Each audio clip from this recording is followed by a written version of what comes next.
Hello everyone, my name is Sharma Daini and welcome to Entrepreneurs Insight. So I am an 18-year-old Ascendance ambassador, and if you guys are new here, Ascendance is a youth organization that has positively impacted over 55,000 students from over 26 different countries, and I'm definitely one of those students. And for Entrepreneurs Insight, it is a talk show that helps students find not really help students or help anyone find their passion and actually um, brings you the wisdom of seasoned entrepreneurs from various different industries. Like for today, we are talking about finance in the digital age. And if you are someone who is in love with finance, it's your lucky day, I would say, since we have three amazing guest speakers who are Vishnu from the founder of Preceptor Empire, and Kim Tan, the founder of QuikMaster, and also Joyce, founder of Simply Empowering. So yeah, let's welcome them to our virtual stage.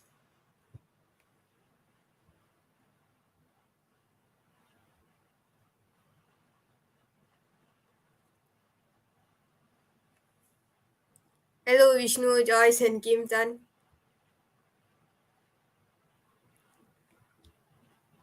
Hello. So I guess we need to. Hi. Hi. How has your day been? Like, I know it's already 9 p.m., so you guys had your dinner already.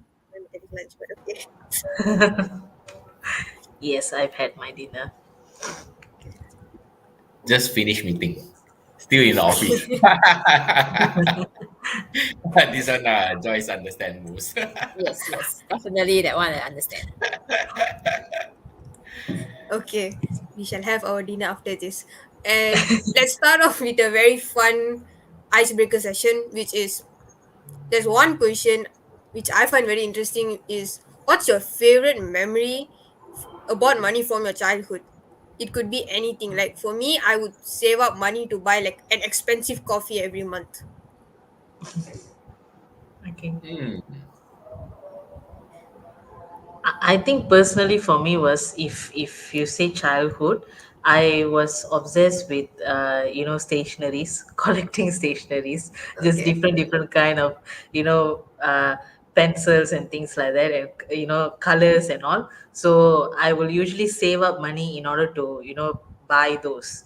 So one of the memory that I still remember until now is when I bought, like, it was, if I'm not mistaken, a 26 uh, you know type of pencils. It's basically drawing pencils. So Okay. it's a whole set, which at that point of time I was still in primary school, so it was actually very expensive for me. But I saved up and I actually finally bought it. I think that was my favorite memory, when I finally get to buy that thing. Yeah. Interesting. Okay. Interesting. Joyce, you want to go first? Mm. I'm trying to recall. Basically, actually that time I don't really have much of how do I say, something that I want to buy and things like that. Because most of my things are like the things I like to do when I was young was actually reading. And there are books Okay. around in the house and things like that. So I don't really need to go and buy.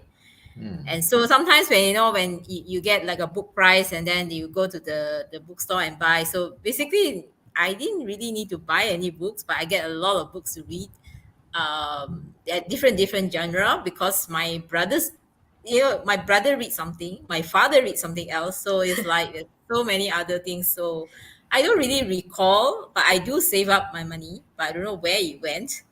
So that's Okay. why after that, now it's like you were keeping track of where actually the money went and things like that. Lah. Yeah.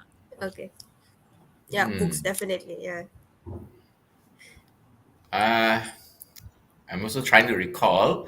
Okay, basically, actually, I grew up in, my grandfather is doing business. He owns a petrol station and all that.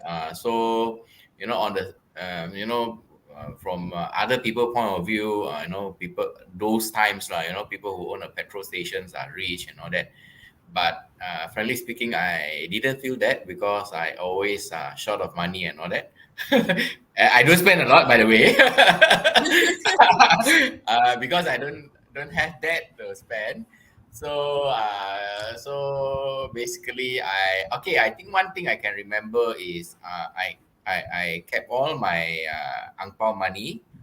I think if not mistaken, I get about 100 plus every year. I kept for almost 17, 18 years, and then one shot, I spent everything on flying lesson. So I think everything. Spend it on just go to fly. That's interesting. I don't think I've saved my ang pao money till now. It's been all these years. Right. Yeah, I think that was very fun listening to all the different stories that you guys have. Shall we go into the actual questions of finance today? Hmm. Yeah, and if for those of you that are listening today, if you guys have any questions, do drop it in the comments and we'll pick it up as we go along. And personally speaking, I think all three of you are a business owner somewhat, and you all are entrepreneurs as well. So when you guys first started off, what were the funding sources that you guys have? Was it like, and how did it actually evolve over time? Actually, was it you guys started off as pre-orders, things like that, and now how is it going on? Hmm. This one maybe I go first. Okay, basically, last time, I started off with nothing. So, but I know I need some capital to start off. So basically, I did some training. So I did a paid training. So from the training, I earned my capital, and then from there, I started buying stuff from China, and everything starts from there. So the seed money comes from training. I teach people how to buy from China, how to source product from China, and I teach people how to sell online. That was about I can't remember. I think 15, 20 years ago. 15, 18 years. I think not 20 lah. About 15 years ago. Hmm. Okay, interesting. I think I'm just 3 years old at the time, but okay. All right, interesting. Okay, I think personally for me, I didn't really needed much of a capital in order to start, because mine was more of a service based industry where I was into teaching and things like that. So but of course at the beginning part, like in terms of capital, I would say like I needed a laptop. That was the main thing at that point of time. So uh, I think similar like what Kim Tan shared at the beginning part. I know I wanted to do teaching, but I think I did like a lot of other stuff, like I was more into marketing and sales. So I was helping other to do marketing and sales, and from that commission, as I earned that commission, that's what I used after that to move on with teaching and all. So I did something else first, and then but that marketing and sales, I think, was a very important skill that I learned in the beginning part, and that in a way helped me to start the business, and until now the business is sustaining because of that marketing skill that I actually learned. Yeah. Okay, yeah. Yeah, for me, I think similarly, we are in the service industry, so you just need a laptop. And at that time, we still need a car to move around because not many things are done online yet. So when I started off my business, I do already have a car, I do have my laptop and things like that. So in terms of services, that's fine because the skill is already there. And but there are things that I needed at that time. For example, it's like, okay, you want to start having a website on your own, having all these things online, your presence online, things like that. So at that time, I had another uh, friend who's also a startup at that time. And so what we did was we did actually like a barter trade. I do your accounts, you do my website. So that's how some of the things was actually done in that way. Okay, so but as you move on, there will be like, or even we usually will charge like a nominal fee and things like that. Okay, so that's how I started, and as the business grow, that's where we actually put keep the reserves so that we can buy a better laptop, we subscribe to softwares and things like that. That's how we started and grew from there lah. Mm. Yeah, interesting. I think Vishnu and Kintan had a more similar one where you guys started off with something else and you guys used the sum of those money to start off what you actually want to do. I think that's a very interesting way to start off your business or your entrepreneurship journey. And Joyce is also quite interesting to start off with butter trading. Okay, I've never thought about that, but yes, that's a very good idea. And I think moving on to the next question is, as a beginner who's starting up a startup or any businesses, we sometimes tend to forget our budget and things like that. So how did you guys actually create a detailed budget for your startup? Did you miss out anything like um payment for to pay yourselves or your electricity bills, things like that? I think at the time it's like we never really think much about what is the cost and things like that because it's a service based, right? So at that time it's like you just do. As you go along and say, oh, oops, we forgot that you need to buy a laptop every 2-3 years, upgrade the laptop. You need to subscribe for a software, and things like that. So as you go along, then you say, I think I didn't pay myself enough, and let's increase it and things like that. So for me, it was a very progressive journey. It just Mm, started off like, okay, this is how much I think I can charge for my services. I start off with that first. Yeah. mm, Okay. I think for me, to be very honest, I didn't really have any budget or anything before I start the business. So it was more of like, get that one client first and then you will figure it out kind of thing. So, and, it since it was more towards teaching, right? So my end goal was to actually get that one student, see if it works. And as I get more and more student, I think at the beginning part, my classes was physical. So mm, I will actually travel. So at that, I think at that point of time, one of the things that I didn't really budget properly is it's not just the class hours, but it's also the time you travel, you know, to go mm, to the class and then do the class and then come back. mm, So it's no longer 2 hours, it's sometimes 3 to 4 hours. So like those kind of things, when you do moving around kind of thing, I think that was one element that I forgot to think about, and I only realized it later part that, oh, I cannot be charging the same to everyone. And you need to get the distance first, and then you need to estimate the kilometer, those kind of things. Because I literally had a student at the beginning where I had to travel like almost an hour, oh, to for the class. So, and it was, I started off teaching at I think right after my college. So, and until college I didn't drive, I just took public transport and everything. So I only started traveling for my classes, so I have no idea about how is it actually to drive, move from one place to another place, how the traffic is, how bad it is, like those kind of things. So it's something that I learned after I get, I think, that one student. And eventually now all the classes are online, so I don't need to move around. But there are other causes as well, because I think generally people feel, oh, online service is cheaper. Yes, it might be cheaper, but not really, because like what Joyce said, it's a lot of things that you need to subscribe for, like the platform we use to do the class, and the laptop, the more you use it, that's more wear and tear, and very soon you need to change the laptop. So like those kind of other costs you will see popping up along the way. So I think as I did the business, I just took down on all these things and make sure that moving forward I budget for all these expenses. Yeah. mm. Yeah. Mine are a little bit different from Joyce and Vishnu's because they are both providing services, if not mistaken. Right? Mine are selling products. So on the selling product side, initially, the costing is very, very simple because we work on the business, we feed ourselves. So we just, mark up 10, 20, 30%.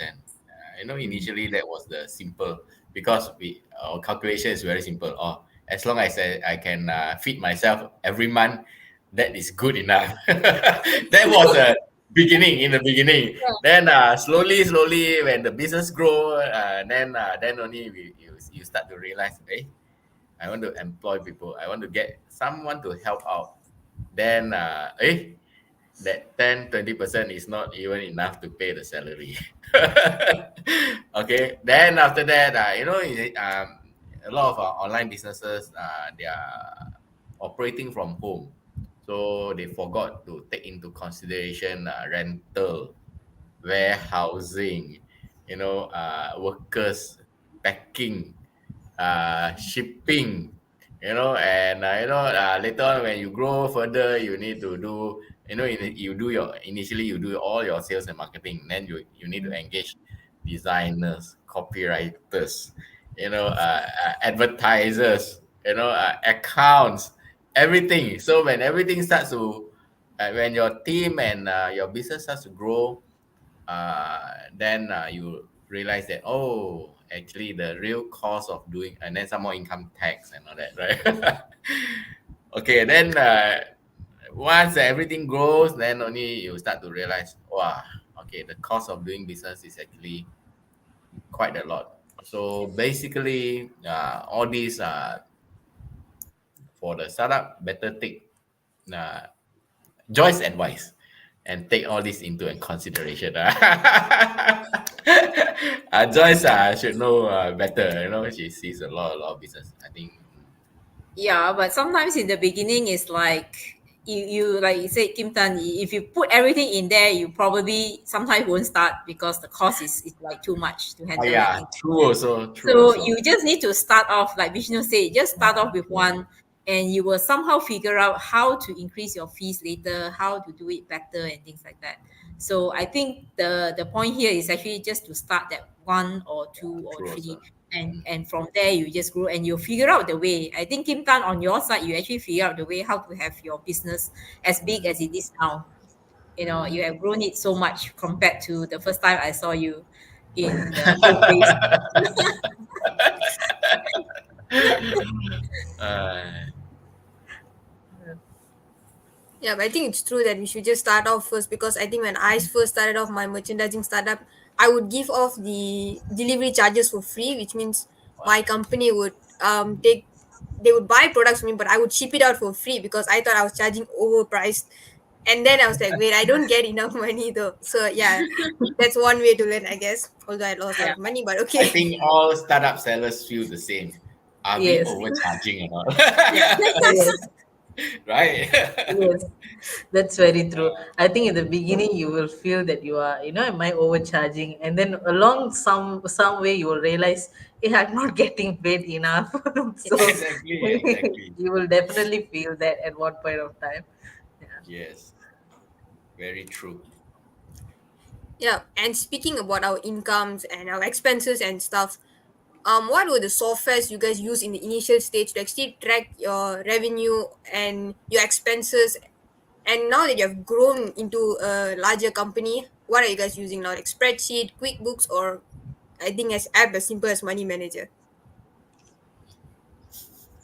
For me, if you, I think instead of looking at the softwares, the tools, and all that, the more important thing for me is uh, to to to start keeping track and make sure all the numbers in and out are properly recorded and being tracked.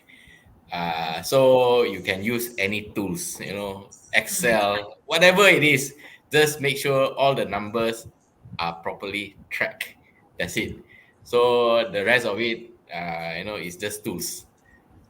Yeah. That's for me lah. That's my take. Yeah, totally agree on that. But of course, accounting, you need the software because you can't be doing the debit credit on an Excel worksheet. All Mm. right. So that one definitely you need to subscribe or something. But in terms of tracking, let's say your personal expenses, there's apps around. You still can use Excel if you want to and things like that. And sometimes it's like some people just jot down in their book. It's just sufficient for them. So it depends on how detailed you want it and what do you do with the info after that.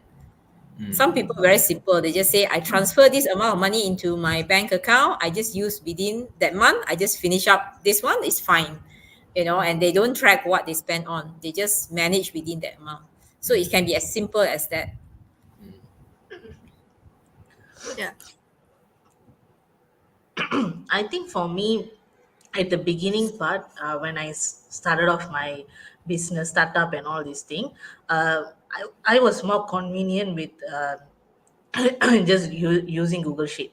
So I'll just use Google Sheet. Even Google Sheet, there's templates that you can select, and then you can actually use the templates. And my goal was to very simple, just to keep track whatever money that is coming in and whatever money that is going out, especially in the beginning, because and some of my students also pay on installment and things like that. So for me, it's very crucial to actually track that, how much they are paying, how much is needs to be collected in terms of income wise. For my personal things, I usually use this app called Money Manager. So I just use the app just to keep track of my personal expenses. So, like what Joyce said, usually I use the method where I'll transfer a certain amount of money into my personal account every month as a salary, and then that's the money I should be using for that one whole month. But I do still track it just to see, like, I think sometimes, especially like food costs, I think relatively has increased, the past few months, especially in these few months itself. So, like, when I keep track, I'll be able to see the trend, like, am I actually really overspending, or is it just the cost has increased? Because like, for example, like a few years back, right, my food budget per month used to be just about 800, I think. So, which sometimes it's more than enough, but now 800 is definitely not sufficient. If you are someone who's like traveling and then you eat out and things like that, definitely 800 is not enough per month. So it's like, when I keep track, like certain months, my food, as I see, my food is constantly increasing, right? But I'm not eating out like so luxury food or anything, then I know that basically prices have increased. So you just need to like increase your budget as well, and don't like how to say, don't beat up yourself like I need to eat within the budget kind of thing. So sometimes, having the budget, yes, it works, but you also need to see, at times prices do increase, so you just need to adapt towards that and all lah. So in a way, like using that app, it helps me to break down things in that way. Yeah, true. I think one of the benefits of actually tracking is that we get to know where our money went rather than panicking at the end of the month. Like, did I actually spend too much or something, or did my money went gone? So yeah, I think that's one of the very high benefits of actually tracking our monies. What was the app you were using, Vishnu? uh, Money it's managers. called Money Manager. Yeah, Oh, all right. it's called Money Interesting. Manager. Yeah. The So red color one. that app basically, like, I just key in all the transaction that happens. It's good to key in daily basis, but I'll be very honest, I can't do it daily basis. So I'll just update like every 2 weeks once, because most of my transactions are using card. So which I can keep track based on the Mm, statement and all. But one thing that I like about the app is, I'll be able to, like, at the end of the month, I'll be able to see like the statistics, like in terms of pie chart and all, on how much I mm, have spent and how much I have earned, like those kind of things. And even like I've been using the app for like almost 2 years plus now. So you can even like extract a yearly report kind of thing, like to see over the months how much you have, how is has your finances be like and all. So I like to basically use that to keep track. interesting. I think very useful apps. The one with the red piggy bank one, Yes, right? correct, Yeah. correct. Okay, interesting, Yes. interesting. I look into that. All right, let's move on to I think one of our last questions. But anyone who's listening, if you guys have any questions, you do drop it in the chat so we can pick it up and answer it. I think the last question is payment processing. I think like Vishnu said, you take money like differently a bit, not like in a monthly basis. And then there's people who take like instant payment. And what are the platforms that you guys like using, which is like either Stripe, PayPal, or GrabPay? Things like which one do you think is much more convenient or much more easier to track? Mm.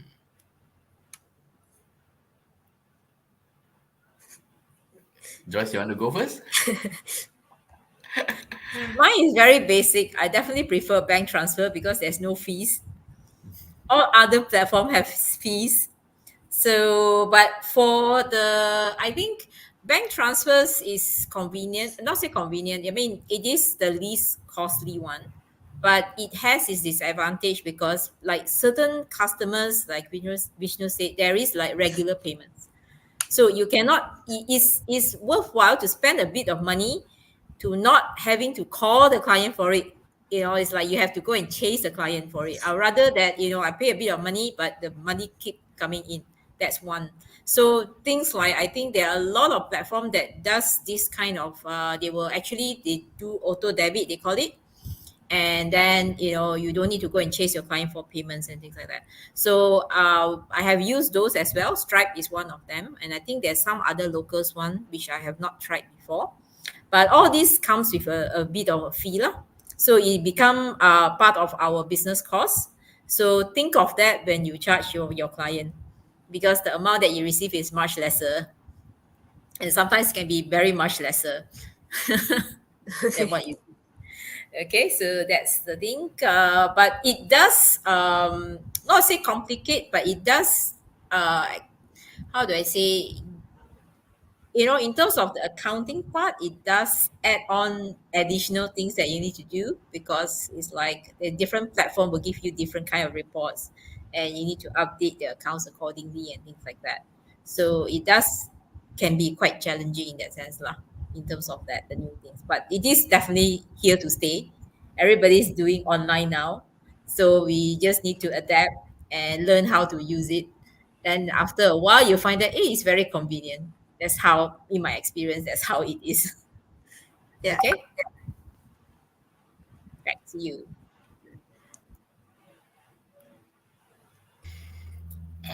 For me, doing selling products and all that, basically I'm dealing with a wide range of customers. They each of them have their own preference. E-wallets, and then as you know, e-wallets got so many types also. So and then some people prefer credit cards, some people prefer debit cards, some people prefer bank transfer. Some even wants to buy physically. So for me, there's no other choice but to be ready to accept all those. Okay, so for me, selecting a payment gateway that can fulfill all the requirements, that are ready to accept payments for all types of customer preference is important. So basically, luckily nowadays, all those payment gateways are basically they cover everything. You just need to subscribe to one, and they cover everything. But one thing lah, that's like Joyce said, do look at the fees. It can be a big chunk of your collection. Okay, so do compare the fee before you subscribe. There are a lot of payment gateways, local and international. International, other than Stripe, you can also that there's also PayPal you can consider. So yeah, do your homework. Do a comparison. Okay, yeah, I think that's for me. Thanks. Yeah. Yeah, I think I agree with Kim Tan, because it really depends on the client. Like, different people have different preferences. So, like, even for me, like, mostly, yes, I do bank transfer. Like, even though I prefer bank transfer and all, but there are students, like, I have students from overseas as well. So like and sometimes they are not able to do bank transfer, and some of them they pay on an installment basis. So usually I just use payment gateways like Stripe and all. It's easier, it auto debits, and then it also helps, it's easier for overseas transaction as well. So it depends on your client base actually at the end of the day. And nowadays more businesses actually use touch and go, because literally everybody uses touch and go, I think now. So it really depends on your business lah. But whatever platform you use, like make sure the fees, and also in terms of keeping track of the things, that's also important. Like you know things like when does that money come into your bank account, and different payment gateway has different ways about it. Like some payment gateways, until you actually transfer manually, it doesn't come to your bank account, so you need to ensure that you go and do the manual transfer. Unlike Stripe has both option, and Stripe even has the option where you pay within like few days, it will be in your bank account. Do you want to do that, or do you want to accumulate, like those kind of things? So you just need to do a research lah, and then find out what's best. Interesting. I'm learning a lot of new things. Uh, I think we have an agreement. Most business owner prefer bank transfer, right?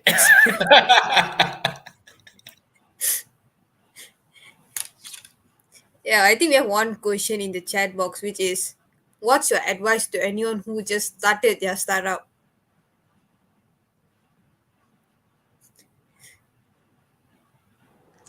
I guess personally for me is, when you are doing the costing and things like that, right? Always remember to actually pay yourself something.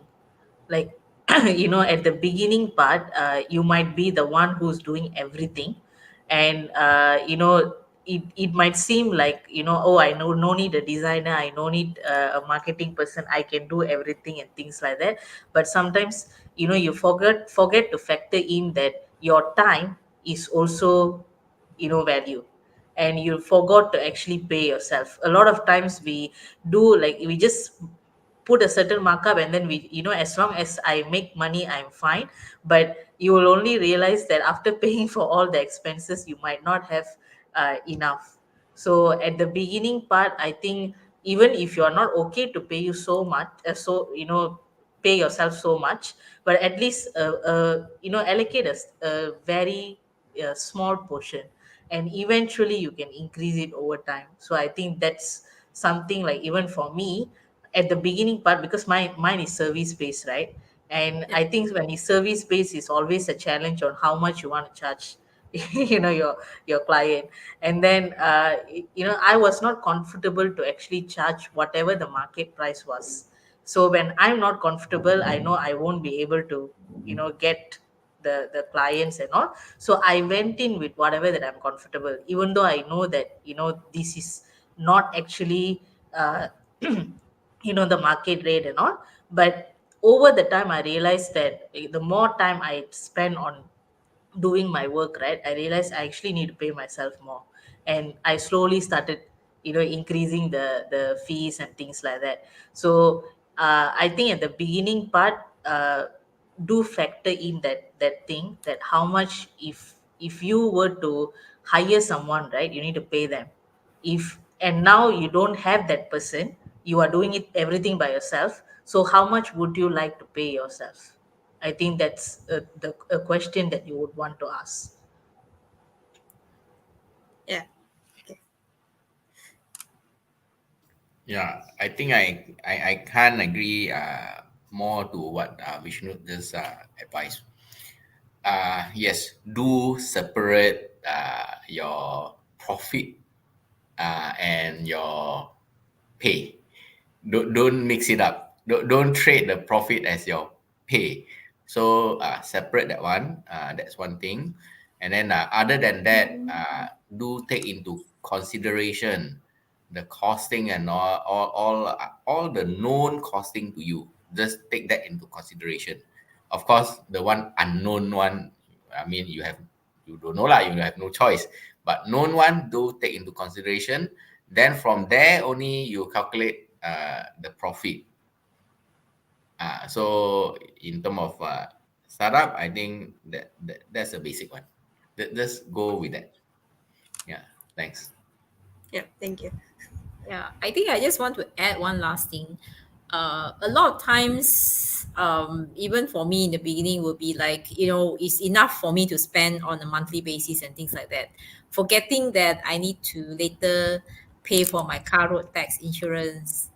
I need to pay for a new laptop, a new handphone, and things like that. So it'll be good to start, even in the beginning, to just put aside maybe every month a certain amount. You can even start as low as 10 ringgit a month, kind of thing. Just make sure that you have that habitual pattern to actually save up, because these are some that's the beginning. One is the we call the sinking fund, where you actually will be using it. You definitely will need to, let's say, buy a new software or subscribe to the software on a yearly basis, kind of thing. So do put aside that cash on a monthly basis, because if not, when the time comes, then you'll be like scrambling, where do I get the money and things like that. Okay, so you can start off very small, 10 ringgit, 20 ringgit, whatever it is. Just build up that habit, then eventually, as your business grow, that habit will grow, the amount will grow as well, lah. That is my advice, I mean, my experience on that part. Okay. Yeah. Hope it helps Gauri with all the answers. I think those are all very amazing answers. And we have a very amazing question from Maha. What would you say to someone who is afraid of money itself? Because I get terrified sometimes and it becomes stressful. Afraid of money. I think firstly you need to find out the reason why you are terrified of money lah. I mean, why is someone terrified of money? I am not sure. I think yeah, I know, right? I'm like, why would you be terrified about money? yeah, good to know. And one thing, and then after that, after you know, then just knowing it is good. And then after that, set a goal. You know what do you want? You know. So once you have a clear goal, all those fears and all that will go away, lah, I think. Yeah, I agree, because probably when Maha said she's afraid, terrified, it could be like the fear of not having enough, money, kind of thing. I think everybody at some point of time, we do have that fear, but it's just where you focus your thoughts on. The more you feel anxious, and the more you feel, oh, I don't have enough money, and things like that, the more it materializes. Is Just about setting a goal on what you want to achieve, and at the end of the day, focus on that goal. Like being terrified, or being having that fear, it's not going to move you anywhere. At the end of the day, you got to do something about it, so that you would be able to achieve whatever money goals you want lah. So like, for me, I think personally, at the beginning part, right, when I started off my business, I had my student loans. So I had my PTPTN loans, I had my other student loan that my parents took in order for my education and things like that. So which was like, the moment I graduated, I already had about, like, 50 to 60K of debts that I needed to settle. And Mm. I was not working at that point of time, I was still a student. So at that point of time, my goal was to actually pay off that loan. That was my only goal. I wanted to pay off this loan as soon as possible. And I don't want to, because everybody was telling me, you need to get a car, you need to get a house, and things like that. But I'm like, no, I'm not getting any of this until I settle this loan. I was so focused on that particular goal that I you know I actually settled that loan in like less than 2 years. So like, and this process happened because I was focused on making sure I achieved that goal, so that I didn't have the time to feel the fear or the anxious and things like that, because I was too focused on, let's achieve this thing, and we have way more other things to achieve in life, kind of thing. So yeah, I think that was my thing lah. Yeah, I couldn't agree more with Vishnu and also Kim Tan. I mean, being aware why you're afraid is actually very important as well, because that if you need to face it, I mean, you need to overcome why are you fearing it, and then by understanding, and I think after that you reconcile with whatever that the fears that you have and things like that, then you can move forward. Because if not, this fear will actually, like you said, materialize. Let's say you are actually fearful of not having enough, so no matter what you earn, it can be millions and you still have that fear, and one day it may just go. So putting the two things together, one is like Vishnu say, have a goal, and two is to understand why are you having that fear. And by understanding and clearing this out from your system will definitely help you in the future in terms of achieving whatever money goals that you have. Okay, that's my thoughts on that. Yeah. Thank you very much for that. And thank you very much for actually spending your time and coming on live at 9 p.m. And any last words before we end today's session?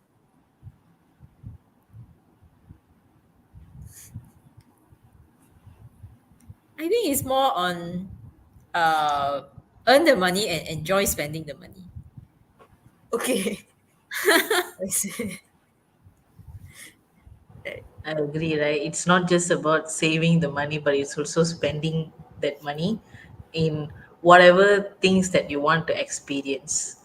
I feel so, like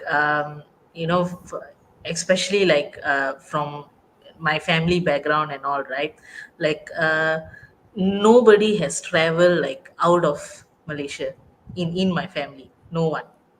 So like so for me to have that freedom to actually fly around whenever I want and go for holiday and things like that, it it actually feels very different, and it's a different kind of experience that you will have, and the things that you learn is very much different. So I feel like make sure that you have a proper end goal. Yes, all people always tell about saving money. Yes, you have to save money, but at the same time also do something with that money to actually experience as and grow yourself as well as a person. Yeah, Yeah. I think a lot of having a very very clear goal on whatever that you are doing. Can be a small goal, can be a medium goal, can be a big goal, long term, short term, medium term, whatever. But as long as whatever it is, have a goal, very clear one, is very important. And about money, like what Joyce said, about money also, you need to have goal. If you are doing startup, you need to have a goal. So a lot of people know what they don't want. I don't want to be poor. I don't want to be what I don't want something. The moment we have this thought of, hey, I don't want this, I don't want that. That is the moment that trigger. You ask yourself, what do you want? So the moment you can answer that, what do you want?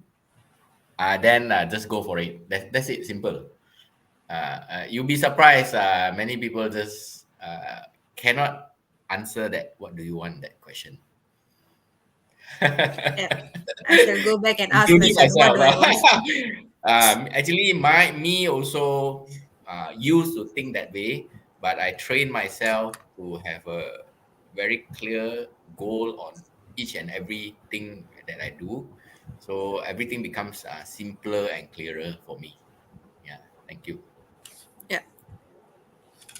Thank you everyone for, I think it's a very insightful session today. So thank you very much for joining us, and please do have your dinner after this. So those of you who are watching this, today, thank you very much guys for joining us. And if you guys like this session and you guys would like to support Ascendance in any way, do support us. Go to our Patreon and do support us there. And until then, see you guys in our next session. Bye bye.